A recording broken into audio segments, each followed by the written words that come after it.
दोस्तों, आज हम बात करने जा रहे हैं एक ऐसे इंसिडेंट के बारे में जिसे सुनकर आप सोचने पर मजबूर हो जाओगे कि हम कभी कभी कितने स्टूपिड बन जाते हैं फन के नाम पर। आज की कहानी है 4 दोस्तों के बारे में जिनका वीकेंड एक नाइटमेयर बन गया। एक पुराना कैबिन, एक प्रैंक, एक गलती जो किसी की जिंदगी छीन सकता है। तो हेलो दोस्तों, मेरा नाम है कोमल और आप देख रहे हैं the dark corner Hindi horror podcast. कहानी में आगे बढ़ने से पहले आपसे एक छोटी सी रिक्वेस्ट करना चाहूंगी। अगर आप इस चैनल पर नए हैं तो प्लीज चैनल को सब्सक्राइब करें। तो बिना कोई देर किए शुरू करते हैं। पहाड़ों की हवा उस दिन कुछ ज्यादा ही ठंडी लग रही थी। क्लाउड्स तो थे लेकिन लग नहीं रहा था कि बारिश होगी। आसमान एकदम साइलेंट था। लग रहा था जैसे आसमान खुद चुप हो गया हो। एक ऐसी खामोशी जिसमें आवाज भी डर जाए। 3 गाड़ियां उस हिल स्टेशन से गुजर रही थी, लेकिन यहाँ सिर्फ एक गाड़ी का जिक्र जरूरी है। वो व्हाइट एसयूवी जिसमें 4 लोग बैठकर बिरसा हिल कैबिन की तरफ जा रहे थे। फ्रंट सीट पर रेहान, काम, रिस्पॉन्सिबल। वो ज्यादा बोलता नहीं था। स्टीयरिंग उसके हाथ में सबको सेफ लगता था। पास में बैठा था कबीर, जो हमेशा हंसी मजाक करता और लोगों के साथ प्रैंक करना उसे बहुत अच्छा लगता था। ऐसे प्रैंक्स जिसमें लोगों के इमोशन के साथ खेला जाता है। बैक सीट में 2 लड़कियां, तारा और नैना। तारा बैक सीट में बैठकर व्लॉग शूट कर रही थी। उसकी स्माइल लाउड और कॉन्फिडेंट, जैसे उसे पता है कि लाइफ में कुछ बुरा होने वाला ही नहीं है। वहीं दूसरी ओर नैना, वो विंडो से बाहर देख रही थी, एकदम साइलेंस। उसके चेहरे में एक अजीब सी बेचैनी थी, जैसे उसे लग रहा हो कि आगे कुछ गलत होने वाला है। गाड़ी जिग-जैग रोड से स्लो होती चली गई। फॉग हेडलाइट के आगे पिघल रहा था। ट्रीज, ब्रांचेस हवा में हिल रही थी। तारा ने कैमरा ऑन किया और कहा, guys, finally we are going to Birsa hill cabin. 1896 में बना हुआ, मतलब पूरा हॉन्टेड वाइब। कबीर हंसकर बोला, हॉन्टेड ही होना चाहिए वरना मजा कैसे आएगा। नैना ने उसकी बात पर एक छोटी सी लाइन बोली, कबीर, प्रैंक लिमिट्स में ही करने चाहिए, सबका हार्ट इतना स्ट्रांग नहीं होता। कबीर ने हंसकर इस बात को टाल दिया। रेहान साइलेंट ही गाड़ी चला रहा था। रोड नैरो होती गई। ऐसा लग रहा था पूरे जंगल की खामोशी उनकी गाड़ी के आसपास गिर गई हो। गाड़ी फाइनली रुक गई। वो लोग अपनी डेस्टिनेशन पर पहुंच चुके थे। बिरसा हिल कैबिन, एक पुरानी बिल्डिंग जिसमें वुडन पिलर, काली खिड़कियां और एक बल्ब जो बार बार फ्लिकर कर रहा था। कैबिन के अंदर कदम रखते ही उन्हें एक कोल्ड स्मेल ने हिट किया और एक फेंट, बहुत दबे हुए आयरन जैसी स्मेल, जैसे जमीन के अंदर कुछ सड़ रहा हो। कबीर ने जोक मारा, परफेक्ट हॉन्टेड लोकेशन। नैना ने उसे इग्नोर कर दिया। उसके पैर हल्की सी हार्ट बीट से रुक गए। उसने कैबिन के कॉर्नर्स देखे। उसकी शेडोज कुछ ज्यादा ही डार्क लग रही थी, कुछ ऐसा डरावना सा जो बाकी सब लोग नहीं देख पा रहे थे। दीवारों पर तस्वीरें लगी थी, old black and white, unknown families की। उनके चेहरे नॉर्मल लग रहे थे, लेकिन उनकी आंखें ऐसे लग रही थी जैसे वो मूवमेंट को फॉलो कर रही हों। बट नैना ने कैमरा नीचे कर दिया और कहा, इनकी आंखें बिल्कुल भी नॉर्मल नहीं लग रही। रेहान ने हल्की सी स्माइल के साथ कहा, नैना, इतना ओवर थिंकिंग मत करो, ये सिर्फ एक पुराना कैबिन है और कुछ नहीं। लेकिन उसकी वॉइस में भी एक छुपा हुआ हेजिटेशन था। रात होती गई, टेम्परेचर ड्रॉप और कैबिन में एक अजीब सा वाइब्रेशन होने लगा। कबीर को सारा कैबिन एक्सप्लोर करने में बहुत मजा आ रहा था। तारा कंटेंट रिकॉर्ड कर रही थी। रेहान फायरवुड अरेंज कर रहा था। सिर्फ नैना ही थी जो हर मिनट बेचैन होती जा रही थी। नैना बोली, गाइस, मुझे लग रहा है ये जगह ठीक नहीं है। रेहान ने उसके शोल्डर पर हाथ रखा और कहा, रिलैक्स, हम हैं यहाँ पर, तुम्हें इतना फिक्र करने की जरूरत नहीं है।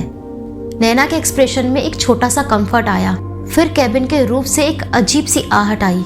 ऐसा साउंड जो ह्यूमन फुटस्टेप जैसा नहीं लग रहा था। हैवी ड्रैगिंग, जैसे कोई अपना पैर नहीं, अपनी पूरी बॉडी घसीट कर जमीन पर चल रहा हो। तारा अपना कैमरा रोककर बोली, गाइस, ये क्या था? किसी के पास कोई जवाब नहीं था। फिर आती है वो रात जो सबकी जिंदगी बदल देती है। फायरप्लेस के आसपास सब लोग बैठकर गेम्स खेल रहे थे। कबीर प्रैंक करने के परफेक्ट मोमेंट का इंतजार कर रहा था। रेहान गिटार स्ट्रम कर रहा था और तारा लाइट एडजस्ट कर रही थी और नैना शांति से बस फायर को देख रही थी, जैसे किसी चीज को फील कर रही हो जो बाकी सब लोग नहीं कर पा रहे थे। हवा कैबिन में सर्कुलेट नहीं हो रही थी। विंडोज बंद थे, बट एक कोल्ड करंट रूम के अंदर ही चल रहा था। स्पेसिफिक एक कॉर्नर में, वही कॉर्नर जहाँ पर एक पुराना स्टील लॉकर रखा था। लॉकर की चाबी पर जंग लगी थी और सरफेस पर स्क्रैचेस, खुद से बनाए हुए नहीं, जैसे किसी ने अंदर से बनाए हो। नैना की नजरें एकदम से उस लॉकर पर टिक गई। नैना ने तारा से कहा, इसे यहाँ से हटा दो, इससे एक अजीब सी फील आ रही है। तारा ने कैजुअली कहा, अरे ये ओल्ड कैबिन है, पुरानी चीजें होंगी, चिल। लेकिन नैना चिल नहीं थी। उसने एक सेकंड के लिए उस लॉकर को देखा और ऐसा लगा जैसे हैंडल हल्का सा मूव हुआ हो। उसने अपनी नजरें फेर ली। उसका हार्ट फास्ट बीट कर रहा था, लेकिन वो कुछ बोली नहीं। अब ऑलमोस्ट 1 बज चुके थे। नैना और रेहान बेडरूम साइड में थे। कबीर क्वाइटली तारा के पास आया और कहा, कल एक प्रैंक करते हैं। रेहान सुन लेता है। वो कहता है, नहीं, और प्रॉब्लम नहीं चाहिए। कबीर कहता है, अरे हार्मलेस होगा, बस लॉकर का यूज करेंगे। रेहान ने तुरंत मना किया। उसने कहा उसे क्लोस्ट्रोफोबिया है। कबीर नहीं। लेकिन कबीर शोल्डर पुश करते हुए कहता है, सिर्फ 20 सेकंड, लाइट्स ऑफ, स्पीकर से साउंड, रिएक्शन रिकॉर्ड, बस इससे वायरल कंटेंट मिलेगा। सिर्फ 20 सेकंड की बात है। रेहान ने डीप ब्रीथ लिया। वो इन सब चीजों के लिए अग्री नहीं था, लेकिन कबीर के एंथुसियाज्म के आगे वो कुछ बोल नहीं पाया। कबीर स्लोली लॉकर की तरफ गया। उसने हैंडल को देखा, लेकिन उस हैंडल पर जंग लगी थी। उसने कहा, देखो, इस पर जंग लगी है, ये ठीक से काम भी नहीं करा, परफेक्ट प्रैंक रहेगा। उसी मोमेंट लॉकर के अंदर से एक ठक ठक की आवाज आई। कबीर एक मोमेंट के लिए फ्रीज हो गया, लेकिन उसी वक्त उसने हंसकर कहा, बस लकड़ी की आवाज होगी और कुछ नहीं। लेकिन तारा और रेहान को पता था कि ये आवाज लकड़ी की बिल्कुल भी नहीं थी। फिर ऐसे ही रात के 3 बज गए। नैना को नींद नहीं आ रही थी। कैबिन हैवी फील हो रहा था, जैसे हवा में कोई प्रेशर जम सा गया हो। तारा सो चुकी थी और रेहान भी, लेकिन कबीर क्वाइटली बाथरूम में सेटअप कर रहा था। Speaker, flashlight, bedsheet, phone, proper prank के लिए। और नैना कैबिन के बीचों बीच खड़ी थी, एकदम साइलेंस। फिर एक छोटी सी विस्पर आई, not from person, not for wind. Whisper exactly उसके पीछे से आ रही थी, लेकिन जैसे ही वो मुड़ी, वहां पर कोई नहीं था। लेकिन टेम्परेचर सडनली ड्रॉप हो गया। वो डर गई। बाथरूम की लाइट फ्लिकर हुई और एक सेकंड के लिए मिरर में एक शेडो आई और गायब हो गई। उसने तुरंत तारा को जगा दिया। चलो यहाँ से प्लीज, इस कैबिन में कोई और भी है। तारा ने स्लीपी वॉइस में कहा, अरे तू ओवर थिंकिंग कर रही है, बस इतना ही। और नैना ने डिसाइड कर लिया कि वो सुबह यहाँ से जाने का प्लान बनाएगी, लेकिन सुबह तक का टाइम कभी आना ही नहीं था। सुबह के 5 बजे। रेहान दुविधा में पड़ा हुआ, तारा एक्साइटेड थी और नैना पूरी तरह से अनजान। उसे नहीं पता था कि उसके साथ क्या होने वाला है। नैना बाथरूम में टॉवल लेने गई और लाइट्स ऑफ और दरवाजा धीरे से बंद हो गया। नैना का हार्ट एकदम से जंप हुआ। कौन है वहाँ? No response. फिर heavy footsteps. Guys stop it, I am not joking. Tara ने कबीर से कहा, इनफ, अब उसका दरवाजा खोल दो, उसे पैनिक हो रहा है। कबीर ने हंसते हुए लॉकर का डोर ओपन किया, जैसे कि टाइमिंग सेट कर रहा हो। Come out and surprise. पर जैसे ही नैना बाहर आई, कबीर ने सडनली नैना को लॉकर में पुश कर दिया और लॉकर के दरवाजे पर कुंडी लगा दी। रेहान शॉक हो गया। उसने कहा, तुम पागल हो गए हो क्या? कबीर दरवाजा खोल अभी। अंदर से नैना कहती है, प्लीज कबीर दरवाजा खोलो, मैं अंदर सांस नहीं ले पा रही हूँ, मुझे क्लोस्ट्रोफोबिया है, तुम्हें पता है ना। कबीर हंस रहा था, लेकिन उस हंसी में एक नर्वसनेस आ चुकी थी। तारा रो पड़ी, कबीर दरवाजा खोलो। रेहान ने कुंडी खोलने की कोशिश की, लेकिन वो खुल ही नहीं रही थी। नैना फुल पैनिक में थी। प्लीज मुझे बाहर निकालो। नैना ने 3 बार अंदर से दरवाजा खटखटाया। देन लॉकर कंप्लीटली साइलेंस, एकदम डेड साइलेंट। रेहान ने पूरा फोर्स लगाया, दरवाजे की कुंडी टूट गई, लॉकर खुला और नैना फ्लोर पे गिर गई, लिप्स पेल, एक लास्ट एक्सेल। तारा की चीख कैबिन में इको हो गई। कबीर पीछे दीवार से टकराता है और गिर जाता है। वो कहता है, ये एक प्रैंक था, ये ऐसे कैसे हो सकता है? रेहान ने नैना की बॉडी को अपने लैब पर रखा।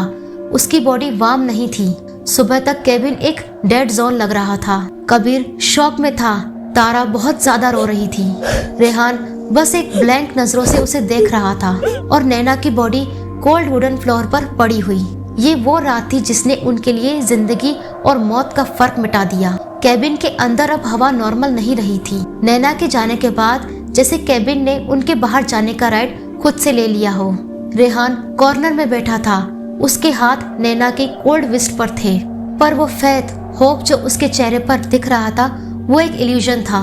कबीर बार बार अपनी ब्रीथिंग कंट्रोल करने की कोशिश कर रहा था। प्रैंक सिर्फ प्रैंक नहीं था, वो मर्डर बन चुका था, चाहे अनजाने में ही सही। तारा कैबिन के मिडल में खड़ी थी और पूरे कैबिन का वाइब्रेशन फील कर रही थी। और फिर लॉकर का डोर हल्की सी क्रैक के साथ मूव हुआ अंदर की तरफ।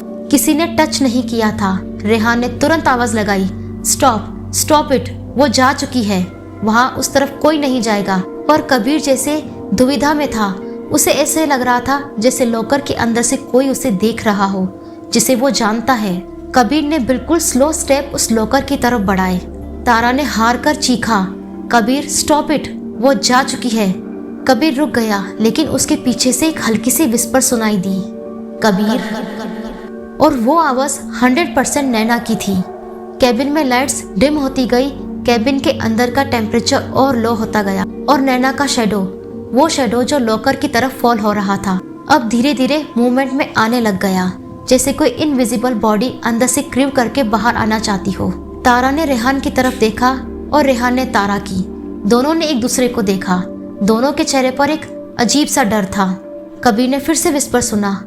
उसने सुना, कबीर, तुमने मुझे वहाँ बंद क्यों किया था? कबीर के हाथ कान तक गए। उसने कहा, नैना, आई एम सॉरी, मैं ये सब नहीं चाहता था। फिर एक लाउड मेटल बैंग हुआ लॉकर के अंदर से। रेहान ने खुद अपनी आंखों से देखा, लॉकर का मेटल बाहर की तरफ बैंड हो रहा था, जैसे अंदर से कोई प्योर फोर्स अंदर धक्का दे रहा हो। कबीर का फेस वाइट पड़ गया, उसके पैर वहाँ से हिल नहीं पा रहे थे। फिर आता है नैना का पहला स्टेप। लाइट्स एकदम ऑफ, पिच ब्लैक कैबिन, सिर्फ एक चीज विजिबल, नैना की बॉडी जो फ्लोर पर स्टिल पड़ी हुई थी। उसकी आईलिड्स में हल्की सी मूवमेंट हुई, बस एक मूवमेंट के लिए, पर क्लियरली विजिबल। तारा ने धड़कती हुई आवाज में बोला, रेहान, उसकी आंखें मूव कर रही हैं। रेहान ने तुरंत चेक किया, उसकी पल्स 0 थी। कबीर फ्रीज हो गया। उसने कहा, तारा, रेहान, तुमने वो देखा ना? रेहान ने आंसर नहीं दिया। आंसर देना यानी सच को एक्सेप्ट करना था, जो उन सब के लिए इम्पॉसिबल था। लॉकर के ओपन होने के बाद अंदर एक चीज नोटिसेबल थी, hundreds of marks, deeper, sharper, जैसे किसी ने अंदर से मेटल फाड़ने की लास्ट अटेम्प्ट की हो। कबीर की आंखों में आंसू थे। ही विस्पर्ड अगेन, वो फिर से कहता है, नैना प्लीज, आई एम सॉरी। और तभी कैबिन में एक और बैंग हुआ। नैना की बॉडी एकदम लॉकर के सामने शिफ्ट हो चुकी थी, एक सेकंड में, without any sound of movement. Rehan चिल्लाया, उसके पास मत जाओ, पर कबीर अपने पैरों पर कंट्रोल नहीं कर पाया। उसकी बॉडी अपने आप नैना की तरफ पुल हो रही थी। उसने कांपते हाथों से नैना का शोल्डर टच किया और एक सेकंड में पूरा कैबिन अलाइव हो गया। जितने भी कैंडल्स कैबिन में थी सब एक साथ जल गई, एक पर्पल डिस्टर्बिंग फ्लेम, और कैबिन की दीवार पर नैना का नाम लिखा हुआ था हर सरफेस पर। कबीर चीखा और पीछे की ओर गिर पड़ा। रेहान ने तारा को पकड़ा और कहा, हमें यहाँ से निकलना होगा अभी। लेकिन कैबिन का डोर अपने आप लॉक हो गया। रेहान ने नैना की तरफ देखा। उसकी आंखें खुली थी, लेकिन वो कोई इंसान नहीं लग रही थी। उसकी आंखें एकदम ब्लैक थी, ऐसी ब्लैकनेस जिसमें कोई एंड पॉइंट नहीं, जैसे उसकी आंखें किसी और डायमेंशनल की विंडो हो। रेहान एक स्टेप पीछे ले रहा था।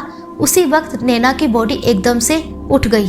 उसके मुंह से एकदम से कुछ वर्ड्स निकले, तुम लोगों ने मुझे क्यों नहीं निकाला? तारा बहुत रो रही थी।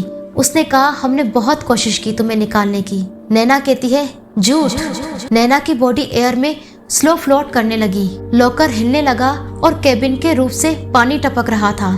फिर एक आखिरी चीख, लेकिन वो नैना की नहीं थी, वो कबीर की थी। नैना डायरेक्टली कबीर के सामने आई और उसने अपना हाथ कबीर की बॉडी के अंदर डाल दिया। कबीर जोर से चीखा और फिर एक साइलेंस, डेथ साइलेंस। कबीर अब जा चुका था। रेहान ने तारा का हाथ पकड़ा और दोनों ने कैबिन के बैक डोर की तरफ भागना स्टार्ट किया। तारा और रेहान दोनों कैबिन से भागकर नैरो पहाड़ी के रोड तक आ गए थे। दोनों के कपड़े फटे हुए थे, पैरों में कट लगे थे और चेहरे पर शॉक क्लियर दिख रहा था। कैबिन उनसे दूर था, लेकिन उस रात की खामोशी उनका पीछा कर रही थी। बिना कुछ बोले दोनों सीधा हाईवे की तरफ चलने लगे। चलते चलते सामने से उन्हें एक ट्रक आता हुआ दिखाई दिया। गाड़ी नजदीक आते ही उन्होंने सिग्नल किया। लोकल पिकअप ट्रक रुक गया। ड्राइवर ने उनकी हालत देखी और पूछा, बच्चों कहाँ से आ रहे हो इस टाइम? रेहान ने कहा, हम कैबिन में रुके थे, ऊपर वाले जंगल के पास। ड्राइवर के एक्सप्रेशन एकदम से चेंज हो गए। ऊपर? उस कैबिन में तो 3 महीने पहले पुलिस आई थी। वहाँ पर एक लड़की लॉकर में बंद हो गई थी। ये सुनते ही वो दोनों शॉक हो गए और हैरानी से एक दूसरे को देखने लगे। अगर कैबिन 3 महीने से बंद है तो कल रात हम लोग कहाँ थे? कल रात हमारे साथ जो हुआ वो सब? तारा और रेहान वहाँ से निकल आए, पर उनकी कहानी बस एक सवाल छोड़ गई। उस रात उन चारों के साथ क्या हुआ कोई नहीं जानता, सिवाय उन दोनों के। तो दोस्तों, ये थी आज की स्टोरी। आपको आज की वीडियो कैसी लगी कमेंट कर जरूर बताएं। अगर आपको आज की वीडियो अच्छी लगी हो तो प्लीज़ वीडियो को लाइक करें, कमेंट करें और शेयर करें। और हाँ, सब्सक्राइब करना बिल्कुल ना भूलें। ऐसी ही और डरावनी कहानियाँ देखने के लिए हमारे चैनल से जुड़े रहें। Thanks for watching.